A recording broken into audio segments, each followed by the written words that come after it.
Officer Boone shoved his flashlight through my open car window and ordered me to keep both hands on the wheel. Behind him, the HOA patrol cart rolled over my front lawn, its amber light sweeping across my mother's rose bushes. A tow sticker slapped against my windshield, covering the access decal for the neighborhood storm gate control road. If that gate stayed blocked, the fire trucks and ambulances on the east side would have to circle 3 extra miles. Boone didn't know I held the override key for that gate system in my coat pocket. That was his first mistake. Then he stepped closer and touched the handle of my driver's door. "Ma'am, this vehicle doesn't belong here," he said. His voice was flat. Too practiced. Rainwater ticked from the brim of his hat and hit the blacktop in steady little taps. The cruiser lights painted my dashboard red, then blue, then red again. Across the street, curtains moved. Nobody opened a door yet. The HOA cart stopped near my mailbox. A man in a nylon vest leaned out with a clipboard pressed to his chest. He looked at my house number, then at me, like the two things could not belong together. "Officer," I said, keeping my voice low, "this is my driveway." Boone's jaw moved once. He did not look at the deed marker beside the curb. He did not look at the porch light my mother had left on for me. He looked at my scrubs. Then he looked at my skin. "Step out slowly." The words landed hard. I had just finished a 12-hour shift at St. Agnes Medical Center. My shoes still smelled like disinfectant and old coffee. My left shoulder ached from lifting a patient who kept apologizing even while he was bleeding. I wanted one thing: to get inside. To check my mother's oxygen machine. To lock the door. Instead, a white officer and an HOA patrol had turned my driveway into a scene. I opened my fingers against the steering wheel. Slow. Clear. Visible. That was how my father had taught me to survive traffic stops. But this was not a traffic stop. My engine was off. My keys were in the cup holder. My house stood 6 feet away, warm light glowing behind the curtains. Boone tapped the glass with 2 knuckles. I said, "Step out." The HOA man cleared. His throat behind him. "We've had reports of unauthorized vehicles using the service lane." I looked past them toward the narrow road beside my fence. The storm gate keypad blinked green in the dark. That road fed the back entrance of 3 blocks, 2 cul-de-sacs, and the assisted living home at the bottom of the hill. Every resident knew it. Every emergency driver used it. And tonight their patrol cart sat crooked in front of it, blocking half the turn. Another porch light came on. Then another. The street was waking up. Boone noticed. His shoulders stiffened. Men like him hated witnesses, but they hated losing control more.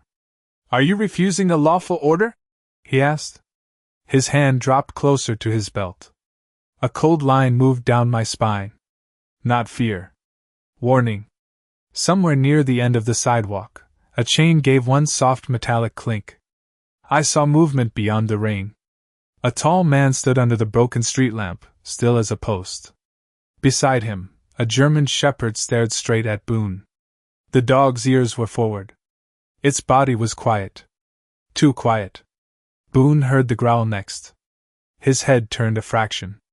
The HOA man stopped riding. Even the rain seemed to pull back from the street. The man under the lamp had not spoken yet. But the dog had already chosen a side. The German shepherd stepped forward until its paws touched the edge of my driveway. Water dripped from its thick black fur.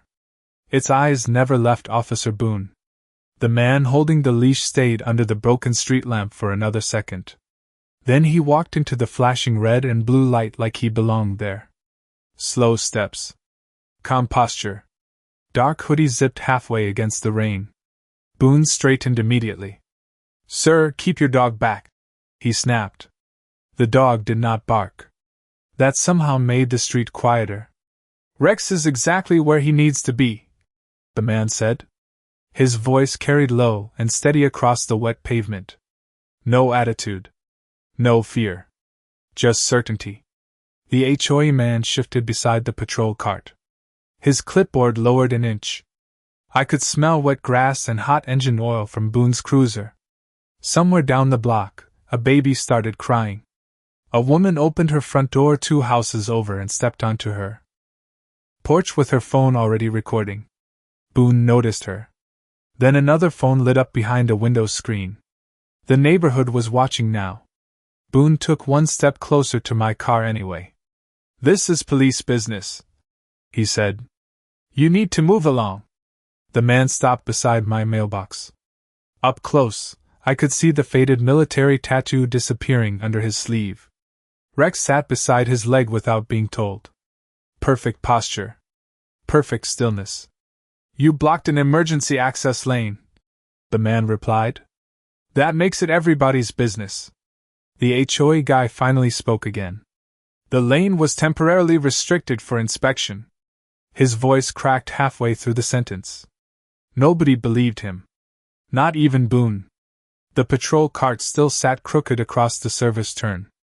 Rainwater streamed around its tires and down toward the storm drain. I looked toward the assisted living building at the bottom of the hill. Most nights, ambulances used that road because the main intersection backed up after 10 o'clock. My mother used that same lane during hurricane season when her breathing got bad. Boone glanced at the green-lit keypad near my fence. "You manage that gate?" he asked me sharply.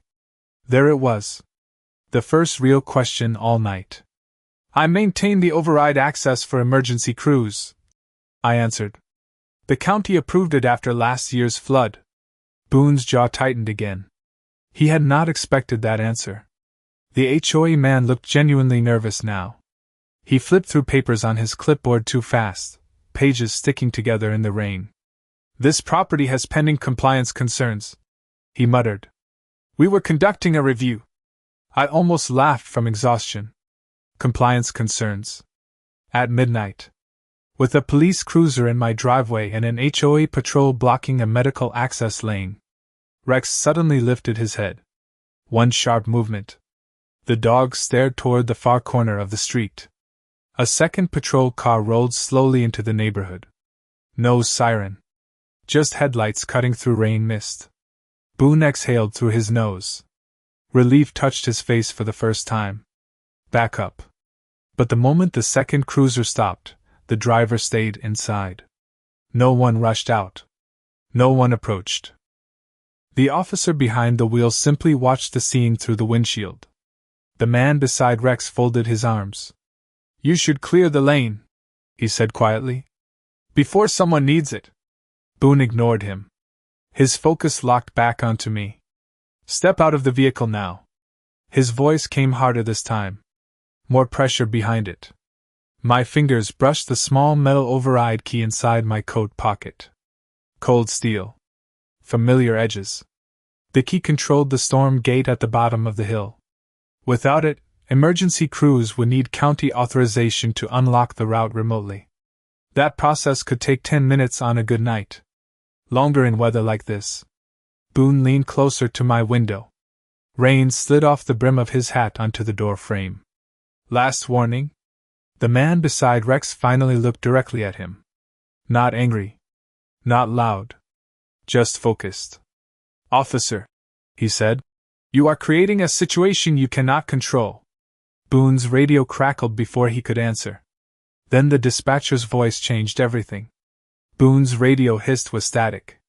Then the dispatcher came through sharp and fast. "Unit 12, medical emergency reported at Cedar Ridge Assisted Living.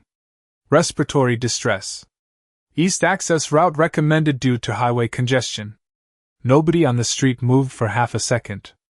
Rain tapped against my windshield. The green keypad beside my fence blinked steadily in the dark.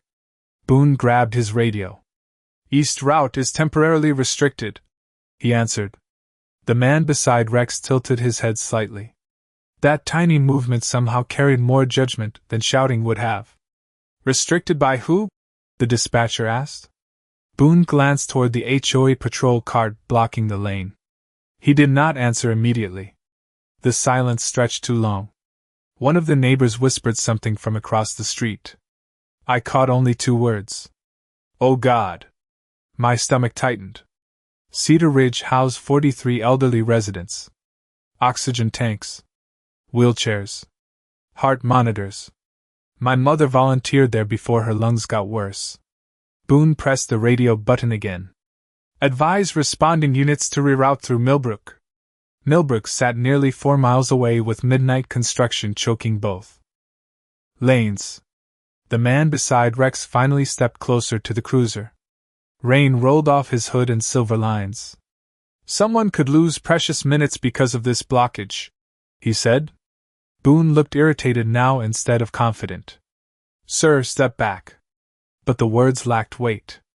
The second patrol officer still had not left his vehicle. He just watched through the fogged windshield. Like he already sensed this situation smelled wrong. The HOA man tried to straighten his papers again. His hands shook harder now. One sheet slipped free and landed in the rain beside the curb. I saw the bright red county stamp before water smeared the ink. Temporary access suspension. Effective next week. Not tonight. Not now. Boone saw it too. His face changed for one quick second. Tiny crack. Tiny hesitation. Then gone. I opened my car door slowly before he could stop me. Cold rain brushed against my neck immediately. Boone stiffened. Rex rose to his feet at the same moment. Smooth. Silent. Controlled. Do not interfere, Boone warned. I am fixing the interference, I said. My shoes splashed onto the driveway. The damp air smelled like wet pine and gasoline. I reached into my coat pocket carefully and held up the steel override key between 2 fingers. Porch lights glowed all along the street now. Phones pointed toward us from windows and doorways. The entire block had become an audience. That gate stays open during emergencies, I said. County policy. The HOA man swallowed hard. Miss Carter, we only intended a temporary inspection.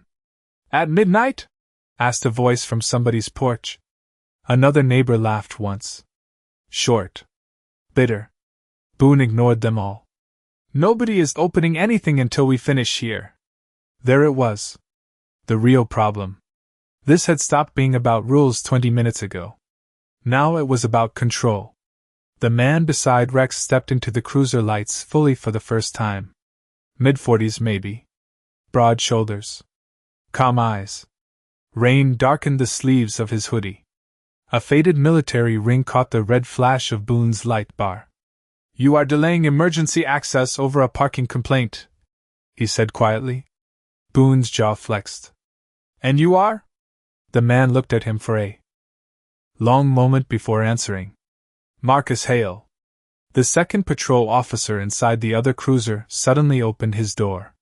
Fast. Not dramatic. Just immediate. He stepped out into the rain and stared directly at Marcus. Recognition hit his face instantly. Real recognition. Sir, the younger officer said carefully. Were you attached to Naval Special Warfare K-9 training? Boone looked between them. Confused now. Marcus did not answer right away. Rex stood beside him like carved stone. The dog's leash hung loose in Marcus's hand. For a while, Marcus finally said. The younger officer's expression tightened. He looked toward Boone. Then toward the block service lane. Then at the cameras recording from every porch. Officer Boone, he said slowly. I think we need to clear this road immediately. Boone's radio crackled again before he could respond. This time the dispatcher sounded urgent. Repeat, responding medic unit delayed in traffic. Patient oxygen saturation dropping. The dispatcher's voice cracked through Boone's radio loud enough for half the street to hear it. Rain hissed softly against the cruiser hood. Nobody spoke for a moment. Boone stared at the block service lane like it had suddenly become someone else's mistake. The younger officer shifted uneasily beside the second patrol car. His flashlight beam lowered toward the wet pavement. Sir, he said again, quieter this time. That route needs to open now. Boone rubbed rainwater from his jaw with the back of his hand. He looked tired for the first time all night. Not sorry. Just cornered. The HOA man stepped backward toward the patrol cart. Maybe we should postpone the inspection, he muttered. Marcus watched him carefully. Rex remained perfectly still beside his leg. The dog's ears twitched once at the sound of a distant siren somewhere beyond the neighborhood. Closer than before. My phone vibrated inside my scrub pocket. I checked the screen. Cedar Ridge Assisted Living. My chest tightened immediately. I answered. Naomi. Mrs. Alvarez whispered through weak static. The paramedic said the east gate is blocked. Her breathing sounded thin and uneven, like paper rubbing together. I turned slightly away from the cruisers. Help is coming, I told her. Stay calm for me. A cough rattled through the phone hard enough to make several neighbors glance toward me. Then the line cut out completely. Boone heard enough. His eyes flicked toward the service lane again. The younger officer took 2 careful steps closer to him. Dispatch is recording all channel traffic, he said under his breath. We cannot sit on this. Boone snapped his head toward him. You telling me how to do my job? The younger officer did not answer immediately. Rain drummed against the roofs around us. Somebody's wind chime clinked softly in the cold air. Then the younger officer said the one thing Boone clearly did not expect. No, sir. I am trying to keep this from becoming a report nobody can defend. That landed hard. Even the HOA man stopped moving. Marcus looked down briefly at Rex. The dog relaxed half an inch but stayed alert. A little boy from 2 houses down stepped onto his porch beside his grandmother. He could not have been older than 8. He pointed toward the blocked lane. Why are they stopping the ambulance road? He asked loudly. Nobody answered him. But the silence felt ugly now. Exposed. Boone inhaled slowly through his nose. Then he reached for his radio again. For 1 second, I thought he might finally clear the road. Instead, he pressed the button and requested a supervisor. A murmur rolled across the porches immediately. Phones lifted higher. Marcus finally shifted his weight forward. Tiny movement. Heavy meaning. You are escalating this on purpose, he said quietly. Boone looked at him sharply. You do not know what is happening here. Marcus held his gaze without blinking. I know exactly what is happening. The words settled over the street like cold fog. No yelling. No threats. Somehow that made them worse. The HOA man suddenly hurried toward the patrol cart. Panic had finally reached him. He climbed inside and fumbled for the ignition. The engine coughed twice before starting. Boone turned too late to stop him. The cart rolled crookedly away from the service turn, tires splashing through runoff water. The green keypad beside my fence reflected in the puddles like a signal flare. The lane was finally clear. At that exact moment, distant headlights swept across the hill below us. White strobes flashed through rain mist. An ambulance. Fast. Boone stared at it approaching the intersection beneath the neighborhood. His expression tightened again. The younger officer stepped back toward his cruiser and quietly exhaled. Relief, maybe? Or dread? Marcus reached down and rested one hand briefly against Rex's neck. The dog's breathing slowed instantly. But Boone still had not moved his patrol car from my driveway. And now everyone on the street noticed it. The ambulance turned onto the service road with water spraying behind its tires. Red lights bounced across every wet window in the neighborhood. The driver slowed when he saw Boone's cruiser still sitting half across my driveway. Move your unit, the younger officer said immediately. Boone did not answer him. His face stayed locked on the approaching ambulance like he was calculating something nobody else understood. The siren cut off as the vehicle rolled closer.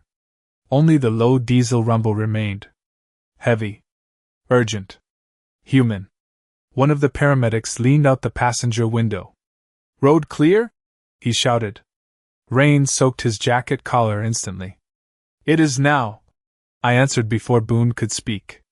The paramedic nodded once and pointed down the hill. Resident is crashing. We need every second. Marcus watched Boone carefully. Rex stood beside him with rain dripping from his muzzle onto the pavement. The dog had not growled again. That almost felt worse. Boone finally stepped toward his cruiser. Relief moved quietly through the porches around us. Then he stopped halfway. His radio chirped once more. A new voice came through this time. Older. Sharper. Unit 12 supervisor en route. Hold scene integrity until arrival. Boone's shoulders straightened immediately. There it was again. That need to reclaim control. The ambulance idled 10 yards away, lights cutting through steam rising off the asphalt. The younger officer looked stunned. Sir, with respect, this is a medical route. Boone ignored him completely. My pulse thudded once behind my eyes. Not panic. Anger. Clean. And cold. The paramedic opened his door and jumped down into the rain. Officer, move the vehicle. Boone turned slowly toward him. Active investigation. The paramedic stared at him for a second like he genuinely could not believe what he had heard. Across the street, somebody cursed under their breath. Another neighbor stepped farther onto their porch with a phone held high. Marcus finally moved closer to Boone's cruiser. No sudden gestures. No threat. Just pressure. Like gravity. You are making a dangerous decision in front of witnesses, he said. Boone looked at him sharply. Stay out of police procedure. Marcus glanced toward the ambulance. That patient does not care about procedure. The younger officer rubbed rainwater from his forehead hard enough to leave a red streak across his skin.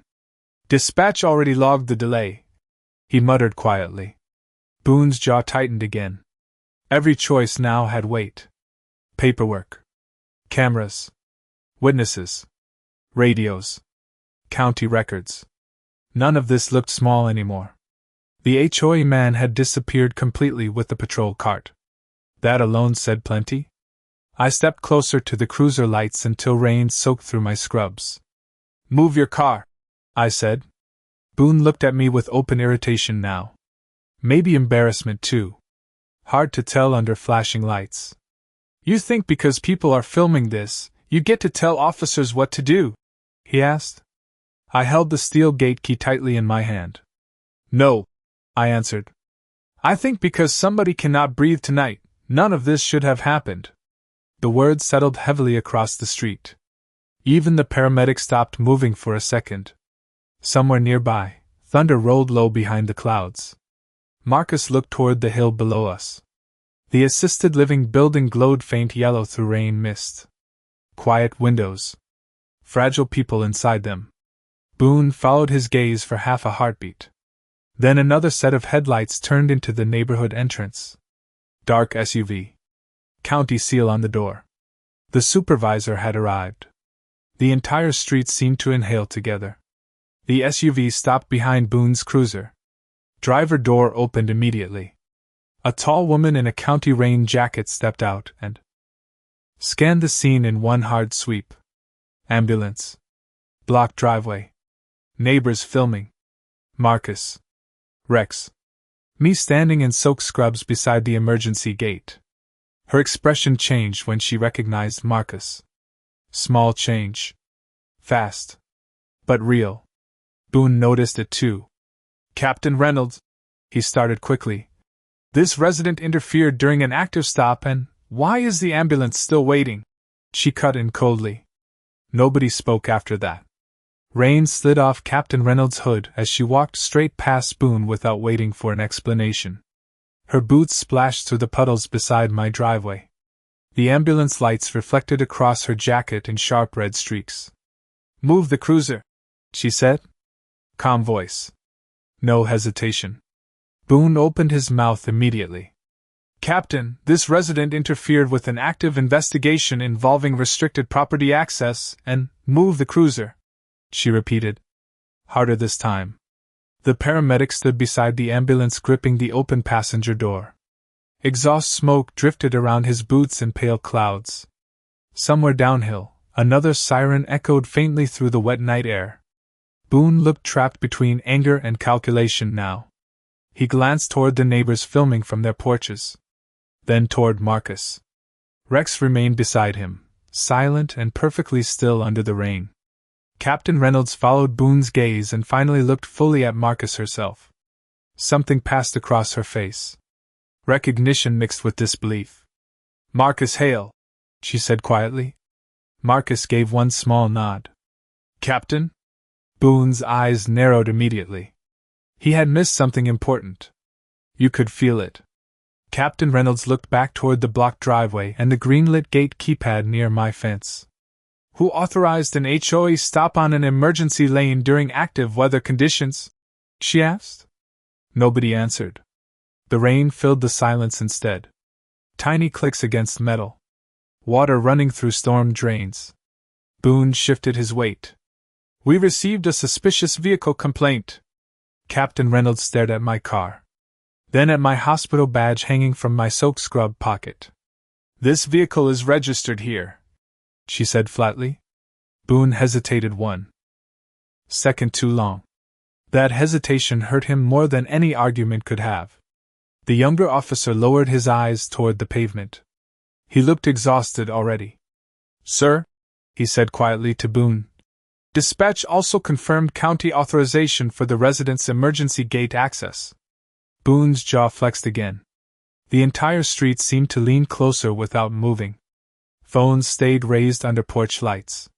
The little boy across the street still stood beside his grandmother in dinosaur pajamas, staring wide-eyed at the cruisers. Captain Reynolds extended one hand toward Boone. Keys. Boone blinked once.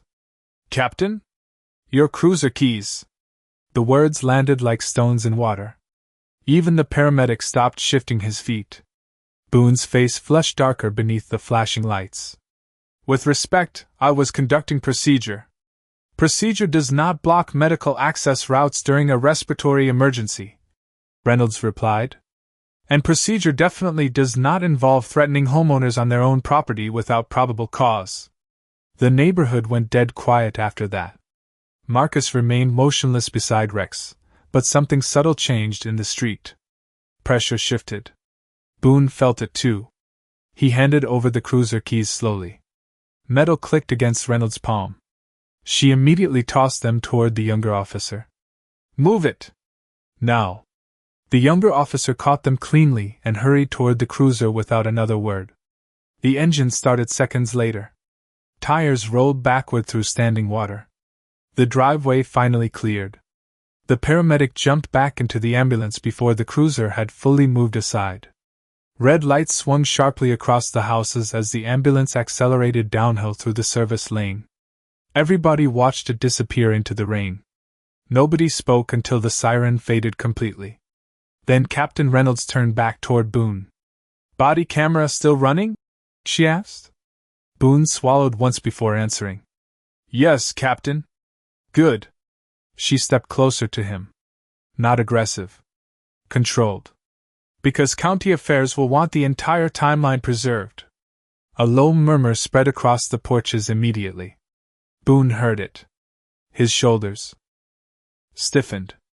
Marcus finally looked away from Boone for the first time all night, and glanced toward me instead. Just one brief look. Calm. Checking. Making sure I was steady. Rex relaxed slightly beside him. The dog's breathing slowed. My hands still felt cold from the rain and adrenaline. Captain Reynolds noticed the steel override key in my grip. Miss Carter, she said more gently. Thank you for maintaining this access point tonight. I nodded once. Words felt heavy suddenly. Tiredness pressed into my bones now that the ambulance had passed through. But Boone still stood there under flashing lights, soaked and silent, staring at the neighbors recording him from every direction. Then somebody from across the street said 3 words that changed the atmosphere again. The news is coming. The words spread across the street faster than the rain. The news is coming. Porch lights brightened one after another as neighbors stepped farther outside with phones in their hands. Boone looked toward the neighborhood entrance immediately. His face tightened again. Captain Reynolds did not even turn around. Who called them? She asked. Probably half the block. Somebody answered from a porch. A few nervous laughs followed. Thin laughs. Tired laughs. The kind people make after tension sits too long in their chest. Boone rubbed both hands down the front of his soaked uniform like he could smooth the night back into control. It did not work. The younger officer parked the cruiser properly along the curb and stepped away from it quickly. He looked relieved to create distance from the scene. Marcus stayed beside my mailbox with Rex sitting quietly near his leg. Rain dripped from the dog's collar in slow, steady taps. Captain Reynolds glanced once more toward the emergency lane. The ambulance lights were gone now. Only darkness and wet pavement remained below the hill. Dispatch confirmed the patient made contact with medics, the younger officer said softly after checking his radio. A small breath moved through the neighborhood. Not celebration. Just release. I finally realized my hands were shaking from cold. My scrubs clung damp against my arms. The smell of wet asphalt and diesel still hung heavy in the air. Boone noticed me rubbing warmth back into my fingers. This escalated because people interfered, he muttered. Marcus looked at him calmly. No, he said. It escalated because you forgot whose neighborhood this was. Boone stared at him. For one dangerous second, it looked like he might argue again. Then headlights swept across the houses from the far end of the block. Bright white beams. Slower than police lights. A news van rolled into the neighborhood with its satellite mast folded low against the rain. 2 more cars followed behind it. Phones rose higher across the porches instantly. Somebody whispered, "Oh, this is bad." Boone exhaled sharply through his nose and stepped toward Captain Reynolds. "Captain, we can still contain this before media spins it." Reynolds turned her head slowly toward him. "Contain what exactly?" Boone hesitated. That hesitation hurt him again. The cameras caught everything now. The blocked lane. The ambulance delay. The HOA paperwork. Him ordering me out of my own driveway. Marcus standing silent beside a military K9 while neighbors recorded from every angle. None of it looked good together. A reporter jumped out of the first van holding a rain cover over her camera operator. They moved fast across the slick pavement. Professional fast. The camera lens immediately swung toward Boone's cruiser, lights flashing across the soaked street.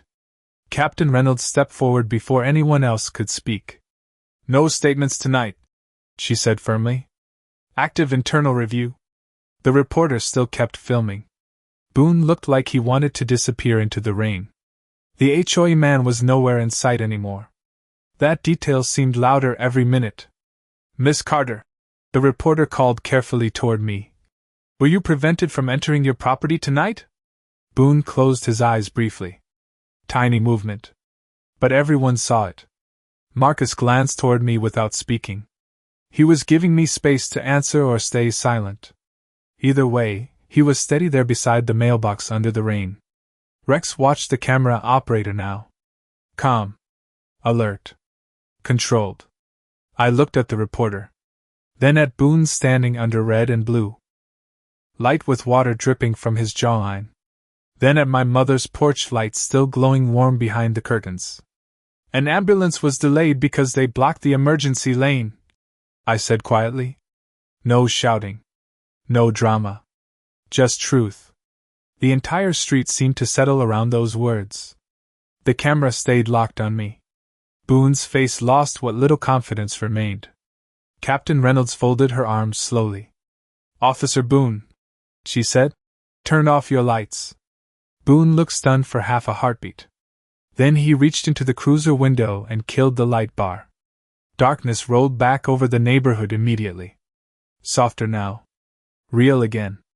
But one flashing red light still reflected faintly in the puddles near my curb. The body camera on Boone's chest was still recording. The little red light on Boone's body camera blinked steadily against the dark street. Tiny. Cold. Unforgiving. The reporter noticed it immediately. Her cameraman zoomed closer without saying a word. Boone shifted his shoulders like he suddenly felt the weight of every second the device had captured tonight. Rain softened to a mist around us. Water dripped from tree branches onto parked cars in slow, uneven taps. Captain Reynolds watched Boone carefully. "Do not remove or disable that camera," she said. "I was not planning to," Boone answered too quickly. The younger officer looked away. Marcus rested one hand lightly against Rex's collar. The dog remained calm now, but his eyes still tracked Boone's movements. The reporter stepped closer to me, microphone lowered respectfully near her jacket. "Miss Carter, how long were emergency crews delayed?" Before I could answer, Boone spoke over me. "The lane was reopened immediately after clarification." Captain Reynolds turned sharply toward him. "That is not what dispatch recorded." Silence hit again. Thick silence. The kind that changes the temperature of a street. Boone's face hardened. Not confident anymore. Defensive. Across the neighborhood, more doors had opened. People stood under porch awnings with blankets around their shoulders, watching rain collect along the curbs. Nobody wanted to miss what happened next. I rubbed warmth back into my fingers and glanced downhill toward Cedar Ridge. The ambulance lights were gone completely now. Only darkness remained beyond the hill. My phone buzzed again. A text from Mrs. Alvarez's daughter. "Stable now. Thank you." My chest loosened for the first time all night. Tiny relief. Quiet relief. Marcus noticed the change in my expression. He gave one small nod like he understood without asking. Then the reporter turned toward him instead. "Sir, were you a witness to the entire interaction?" Marcus looked at her calmly. "Most of it." "And your name again?" "Marcus Hale." The younger officer shifted immediately at hearing it spoken aloud on camera. The reporter recognized it too. Her eyebrows lifted slightly. "The K-9 trainer from Norfolk?" Marcus did not answer right away. Rain ticked softly against the satellite van parked near the curb. Finally he said, "Retired." The cameraman lowered his lens for 1 second and whispered something to the reporter. Boone heard it. His jaw tightened hard again. Whatever they recognized about Marcus, it mattered more than Boone wanted. Captain Reynolds folded her arms against the cold. "Media presence does not change protocol," she said firmly. "This scene remains under county review." The reporter nodded but kept filming anyway. Nobody believed this would stay small now. Not after the blocked ambulance route. Not after the cameras. Not after neighbors streamed half the confrontation online already. A notification sound suddenly echoed from somewhere on a porch. Then another. A teenager across the street looked down at his phone and let out a low whistle. "It is already spreading," he muttered. Boone heard him. So did everybody else. The younger officer quietly pulled out his own phone and checked the screen. His face dropped immediately. Captain Reynolds noticed. "What?" she asked. He hesitated before turning the phone toward her. I could not see the screen clearly from where I stood, but Reynolds' expression changed the instant she read it. Not shock. Worse. Recognition. "How many views?" Boone asked before he could stop himself.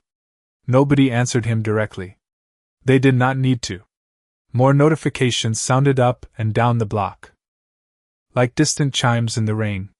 Marcus finally looked directly at Boone again. "This stopped being private the moment you ignored that ambulance." Boone swallowed once. Hard enough for the camera to catch it. The reporter's microphone lowered slightly as she studied the scene around us. The wet driveway. The county captain. The neighbors recording from porches. The silent military dog beside Marcus. Then her eyes landed on the faded county sign mounted beside my fence. Emergency access route authorized by County Flood Response Division. The camera zoomed in slowly. Boone followed the lens toward the sign. And for the first time all night, he looked genuinely afraid. Boone kept staring at the county sign beside my fence like it had appeared out of nowhere. Rainwater slid down the reflective letters in thin silver lines. Emergency access route authorized by County Flood Response Division. The cameraman zoomed tighter. The tiny motor inside the lens hummed softly in the damp night air. Boone noticed the sound immediately. His shoulders pulled rigid again. Captain Reynolds stepped closer to the sign and brushed rain from its surface with one gloved hand. "This authorization was renewed 3 months ago," she said. "Direct county order after the hurricane evacuation failures." The younger officer nodded quietly. "I remember the briefing." Boone said nothing. That silence hurt him more than arguing ever could. Across the porches, neighbors shifted under blankets and hooded jackets. Nobody looked away anymore. The reporter lowered her microphone slightly. "Officer Boone," she asked carefully, "were you aware this lane was designated emergency infrastructure?"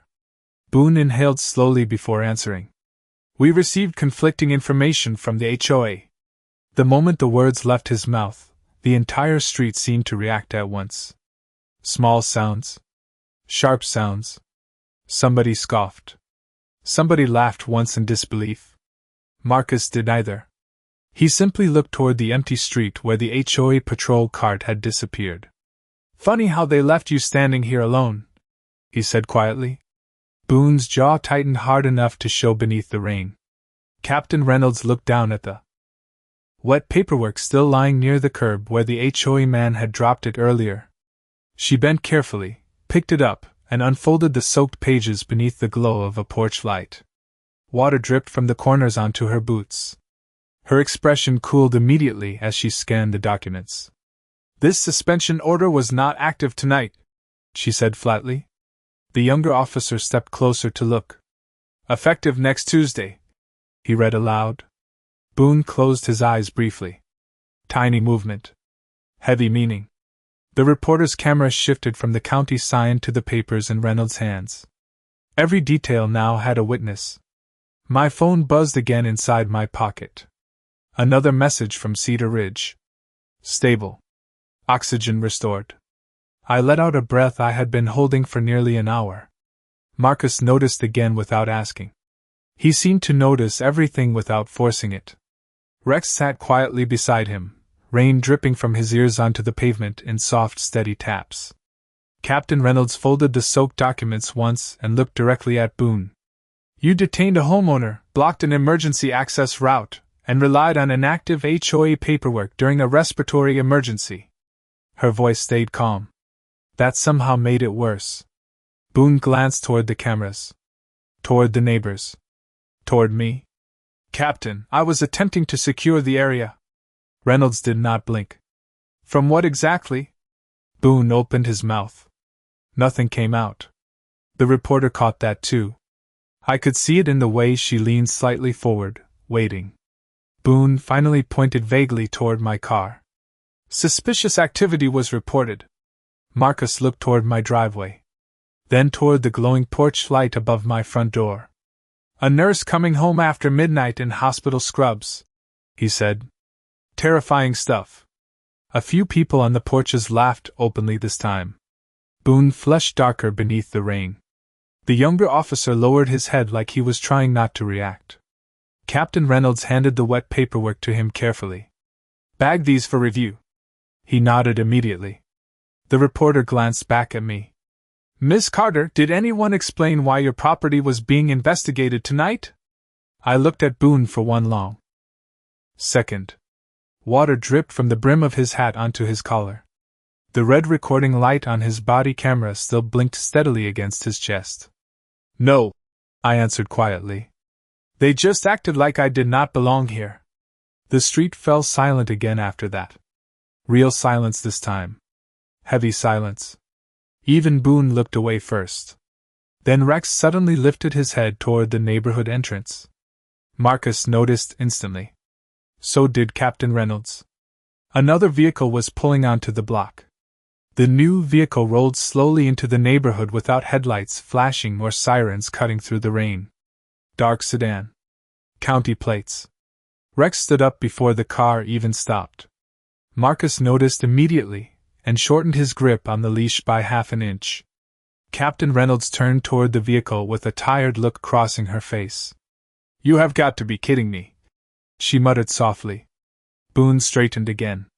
Hope flickered across his expression for the first time in 20 minutes. The sedan door opened. A heavy-set man in a charcoal overcoat stepped out holding an umbrella over his head. Clean shoes. Silver tie clip. HOA Board President Richard Vance. Half the neighborhood recognized him instantly. A low murmur rolled across the porches. Vance walked carefully around puddles as he approached the scene. He smiled the second he saw the cameras. Not a warm smile. A practiced one. "Captain Reynolds," he called out smoothly. I came as soon as I heard there was confusion regarding our community safety inspection. Marcus looked away toward the rain-dark trees like he already knew what was coming next. Boone exhaled quietly through his nose. Relief again. Dangerous relief. Vance stopped beside Boone without acknowledging me at all. Officer Boone was assisting our board after multiple resident complaints regarding unauthorized use of the emergency route. He continued. The younger officer frowned immediately. Captain Reynolds did not move. What complaints? She asked. Vance adjusted his umbrella slightly.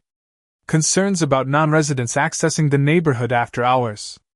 I stared at him in disbelief. My family had lived on this street for 23 years. My mother planted the maple tree beside the mailbox when I was 11. Marcus finally looked directly at Vance. Calm eyes. Flat expression. You mean black residents? He said quietly. The neighborhood went silent again. Vance blinked once. Tiny pause. Too tiny for most people to notice. But the cameras noticed. Absolutely not, Vance replied quickly. This board has always prioritized safety equally. Rex gave one low rumble deep in his chest. Not loud. Just enough. Vance looked down at the dog immediately, and took a small step backward without meaning to. Marcus rested one hand against Rex's neck again. Easy, he murmured. The dog quieted instantly. Boone glanced between Vance and the cameras like he was realizing too late how bad this already looked. Captain Reynolds extended her hand toward Vance. Show me the complaint reports. Vance hesitated. Another tiny mistake. Rain ticked against his umbrella while he searched for words. The board office has the originals. Convenient, Marcus said softly. The reporter stepped closer immediately. Mr. Vance, are you saying this stop was initiated through HOA recommendation? Vance forced the same smile again. Our board works closely with local law enforcement to maintain neighborhood standards. A few neighbors openly groaned at that. One woman from across the street called out. You never inspected anybody else at midnight. More voices followed. Tell them about the fines. Tell them who got warning letters. Tell them about the gate codes. Vance's smile finally cracked around the edges. Captain Reynolds watched the entire neighborhood turn against him in real time. She folded her arms slowly. Mr. Vance, she said, did your office instruct Officer Boone to stop this resident tonight? Boone immediately looked toward Vance. Not confident anymore. Waiting. Depending. Vance noticed it too. For the first time, uncertainty crossed his face. Real uncertainty. The reporter's camera stayed fixed directly on him now. Rainwater rolled off the umbrella edge onto his polished shoes. We merely expressed concerns, he answered carefully. Marcus looked toward Boone without raising his voice. And he acted on them without checking county authorization. Boone's jaw tightened again. Vance turned toward him sharply. Tiny betrayal flashing across his face. Captain Reynolds saw that too. Everybody did. The younger officer slowly lowered the soaked HOA paperwork in his hands and stared at Vance differently now. Like pieces were finally connecting. Then the reporter asked the one question nobody on that street was ready for. How many other residents were stopped this way? The question hung over the street like thunder waiting to break. How many other residents were stopped this way? Rain tapped softly against umbrellas and porch railings. Nobody answered right away. Richard Vance adjusted his tie clip with stiff fingers. Boone stared down at the wet pavement beside his boots. The reporter held her microphone steady between them. Cameras rolled silently. Then a voice came from the far porch near the corner house. My son got stopped twice last summer. Heads turned immediately. Mrs. Evelyn Parker stepped forward under her porch light with a blanket wrapped around her shoulders. She looked small from across the street. Tired too. But her voice stayed firm. They asked him if he belonged here while he was jogging. Another neighbor spoke up before the silence could settle again. My nephew got reported for sitting in his own truck. They questioned my grandson delivering groceries. They asked for my gate code 3 times. The comments started stacking over each other now. Not yelling. Worse. Calm memories. Familiar memories. Marcus listened quietly beside Rex while the entire neighborhood began exposing things they had apparently swallowed for months. Boone's breathing changed. I could hear it even through the rain. Shorter now. Tighter. Captain Reynolds slowly removed her gloves and tucked them into her coat pocket. Officer Boone, she said carefully, how many HOA-related stops have you conducted in this neighborhood? Boone looked toward Vance immediately. That single glance answered more than words could. Vance noticed too. Panic flickered across his face for the first time all night. Captain, our board only reports legitimate concerns. He interrupted quickly. Reynolds did. Not even look at him. I asked the officer. Boone swallowed once. The body camera light still blinked steadily against his chest. Red. Watching everything. Several calls came through community channels. He answered finally. Specific number? Reynolds asked. Boone hesitated. Too long again. The younger officer stared at him with open disbelief now. 7. Boone muttered. A sharp reaction rolled across the porches immediately. 7. 7 stops. 7 families. 7 moments that suddenly did not feel isolated anymore. The reporter's cameraman shifted toward the neighbors filming from their phones. Rain mist floated through the camera light in silver streaks. Marcus looked toward Vance again. You built a pattern, he said quietly. Vance forced another smile that did not hold together. This community has safety expectations. Funny, Marcus replied. The only people who seem unsafe here are standing on their own property. Boone closed his eyes briefly again. Shame was finally reaching him now. Real shame. Not just fear of consequences. You could see it in the way his shoulders sagged beneath the wet uniform. Captain Reynolds noticed too. Her voice softened slightly when she spoke again. Did you ever verify these complaints independently? Boone did not answer. He did not need to. The silence told the truth faster than words could. Across the street, the little boy in dinosaur pajamas looked up at his grandmother and whispered, Why were they bothering everybody? The old woman pulled the blanket tighter around him and kissed the top of his head. Because some people forget neighbors are people, she murmured. Marcus heard that. So did Boone. It landed harder than anything else tonight. The reporter lowered her microphone slowly. Even she looked unsettled now. Not excited anymore. Just witnessing something ugly becoming visible in real time. Vance suddenly straightened his posture. Last attempt at control. I think everyone here is becoming emotional, he said carefully. Perhaps we should continue discussions privately. Captain Reynolds finally looked directly at him. Cold eyes. Sharp eyes. There is nothing private about misuse of county emergency access. The rain slowed almost completely then. Just a faint drizzle left in the streetlights. Rex lifted his nose toward the damp air and gave one quiet huff. Marcus glanced toward me again. Calm. Steady. Like he already knew the night had shifted permanently. Then Boone reached slowly toward his body camera. Boone's hand stopped halfway to the body camera clipped against his chest. Captain Reynolds saw the movement instantly. Do not touch it, she said sharply. Boone froze. Rain dripped from the brim of his hat onto the blinking red light. The whole street watched him standing there with his fingers inches away from the device recording every second of this night. Then slowly, Boone lowered his hand. A quiet breath moved through the neighbors around us. Not relief exactly. More like exhaustion finally finding air. Vance adjusted his umbrella again, but the polished confidence from earlier was gone now. His shoes were soaked. His tie hung crooked. The cameras caught that too. The younger officer stepped beside Captain Reynolds and held out the wet HOA paperwork carefully inside an evidence bag. I preserved everything that was left readable, he said. Reynolds nodded once without taking her eyes off Boone. Good. Marcus remained near the mailbox beside Rex, calm as ever. But something about the street felt different now. The tension had burned through anger and settled into clarity. People were no longer wondering whether something wrong had happened. They were realizing how long it had been happening. Mrs. Parker stepped farther off her porch despite the drizzle. "You know what hurt the most," she said softly. Nobody interrupted her. "My grandson started carrying his mail in both hands whenever he walked home." The neighborhood went quiet again. Even the reporter lowered her microphone slightly. Mrs. Parker swallowed hard before continuing. "He thought if officers saw both hands, they would leave him alone." Boone stared down at the pavement. His face looked older suddenly. Tired in a way Rain could not explain.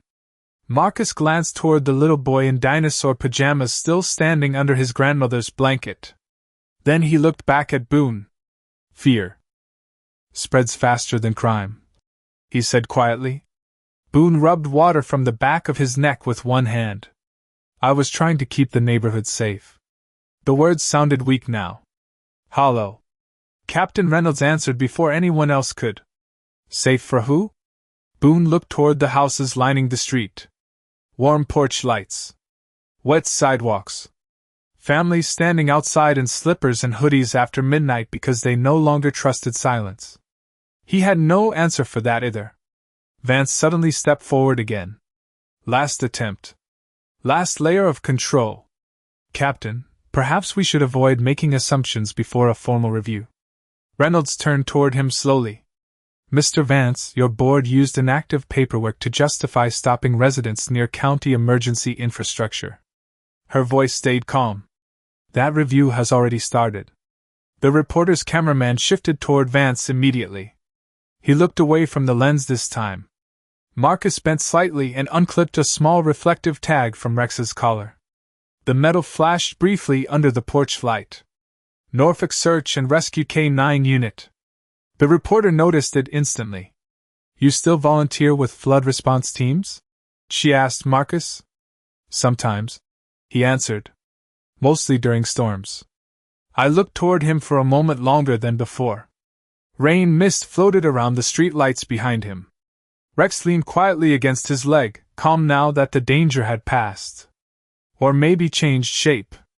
Captain Reynolds finally stepped beside me near the gate keypad. "Miss Carter," she said softly, "County Maintenance will review this access point tomorrow morning. I would also like copies of every HOA notice your family received." "There are a lot of them," I answered. Reynolds nodded once. I figured. Across the street, neighbors started exchanging looks with each other. Small looks. Honest looks. Like people waking up at the same time. Boone followed those glances too. That seemed to hurt him more than the cameras. The younger officer approached him carefully. "Sir," he said quietly, "Internal Affairs requested the body camera upload before end of shift." Boone closed his eyes for one long second. Then he looked toward my porch. Light glowing behind the rain-streaked window. My mother was standing there now, watching everything. My mother opened the front door slowly with one hand resting against the frame for balance. Warm yellow light spilled across the wet porch steps behind her. The oxygen tube curved gently beneath her chin. For a second, the entire street went still watching her stand there in her robe and slippers after midnight. Boone looked at her first. Then at me. Then at the emergency gate beside the driveway. Something inside him finally seemed to connect all at once. Not policy. Not paperwork. People.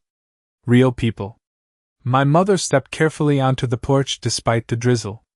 "Naomi," she called softly. "Baby, come inside before you catch cold."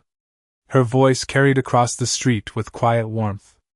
The kind that made everything uglier somehow. Because none of this should have happened here tonight. I walked slowly toward the porch steps, water dripping from my scrubs onto the concrete. Marcus and Rex stayed near the mailbox without moving. Steady. Silent. The cameras followed every step anyway. Captain Reynolds glanced once toward the reporter before lowering her own voice. "No more questions tonight," she said firmly. The reporter nodded. Even she seemed quieter now. Less hungry for headlines. More aware she had just watched an entire neighborhood crack open. Boone remained beside the curb under the fading streetlights. Rain had nearly stopped completely. Only water dripping from tree branches broke the silence now. The younger officer approached him carefully, holding the evidence bag against his chest. "Sir," he said softly, "I can drive your unit back." Boone stared at the blinking red body camera on his chest for a long moment. Then he unclipped it slowly and handed it over without arguing. Tiny movement. Heavy ending. Captain Reynolds took the camera herself. "Internal Affairs will contact you before morning briefing," she said. Boone nodded once. No excuses this time. No speeches either. Just tired eyes under wet streetlights. Vance tried to step toward Reynolds again, but she stopped him with one look. "Do not contact residents before county review," she said. Coldly. Vance's umbrella lowered slightly in his hand. For the first time all night, he looked small. Not powerful. Just exposed. Across the neighborhood, porch lights began shutting off one by one. Families drifted slowly back inside.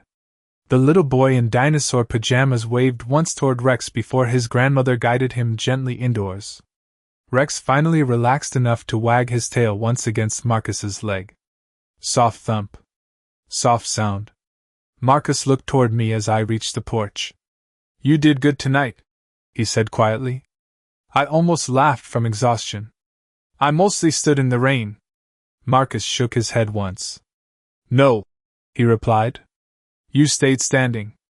Those words hit deeper than I expected.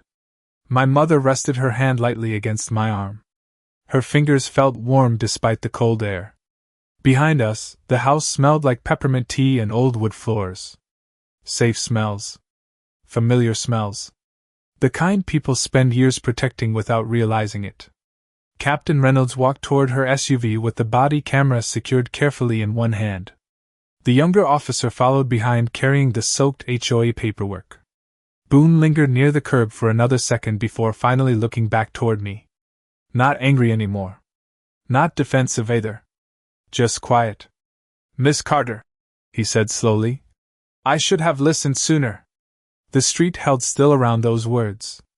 No applause. No dramatic reaction.